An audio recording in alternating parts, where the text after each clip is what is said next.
सावन का पवित्र महीना भगवान शंकर को अति प्रिय है, जहाँ भक्त भोलेनाथ को प्रसन्न करने के लिए पूजा अर्चना करते हैं। वहीं इस पावन महीने में हरियाली तीज का पर्व मनाया जाता है। यह पर्व सावन माह के शुक्ल पक्ष की तृतीया को मनाया जाता है। इस बार यह तिथि 23 जुलाई 2020 को है। हरियाली तीज के दिन महिलाएं अपने पति की लंबी उम्र और सुख समृद्धि के लिए व्रत रखती हैं। इस दिन महिलाएं पूरी श्रद्धा से भगवान शिव पार्वती की पूजा करती हैं। हरियाली तीज भगवान शिव और मां पार्वती के पुनर्मिलन के उपलक्ष्य में मनाया जाता है।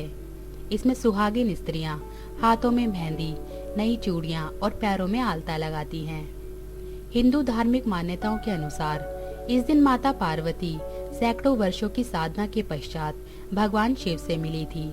हरियाली तीज की पौराणिक कथा के अनुसार एक दिन भगवान शिव माता पार्वती को अपने मिलन की कथा सुनाते हैं और बताते हैं कि पार्वती, तुमने मुझे अपने पति के रूप में पाने के लिए 107 बार जन्म लिया, लेकिन मुझे पति के रूप में नहीं पा सकी। तो तुमने 108वीं बार पर्वतराज हिमालय के घर जन्म लिया और माता पार्वती बचपन से ही शिव को वर के रूप में पाना चाहती थी। इसके लिए उन्होंने कठोर तप किया। एक दिन नारद जी ने हिमालय से कहा कि पार्वती के तप से प्रसन्न होकर भगवान विष्णु उनसे विवाह करना चाहते हैं। यह सुनकर हिमालय बहुत प्रसन्न हुए। दूसरी ओर नारद मुनि विष्णु जी के पास पहुँचे और कहा कि हिमालय ने अपनी पुत्री पार्वती का विवाह आपसे कराने का निश्चय किया है। जिसके बाद नारद जी माता पार्वती के पास पहुँचे और बताया कि पिता हिमालय ने उनका विवाह विष्णु से तय कर दिया है। यह सुन पार्वती माँ बहुत निराश हुई और घने और सुनसान जंगल में पहुंचकर माता पार्वती ने एक बार फिर तप शुरू किया। उन्होंने रेत से शिवलिंग का निर्माण किया और उपवास करते हुए पूजन शुरू किया।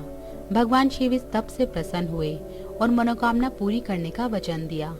इस बीच माता पार्वती के पिता पर्वतराज हिमालय भी वहां पहुंच गए और सत्य बात जानकर माता पार्वती की शादी भगवान शिव से कराने के लिए राजी हो गए। शिव इस कथा में बताते हैं कि बाद में विधि विधान के साथ उनका पार्वती के साथ विवाह हुआ। शिव कहते हैं, हे पार्वती, तुमने जो कठोर व्रत किया था उसी के फलस्वरूप हमारा विवाह हो सका। इस व्रत को निष्ठा से करने वाली स्त्री को मैं मनवांछित फल देता हूँ। भोलेनाथ ने पार्वती जी से कहा कि जो भी स्त्री इस व्रत को पूरी श्रद्धा और निष्ठा से करेगी उसे तुम्हारी तरह अचल सुहाग की प्राप्ति होगी। समस्त देशवासियों को सच दर्शन की टीम की ओर से हरियाली तीज की हार्दिक शुभकामनाएं।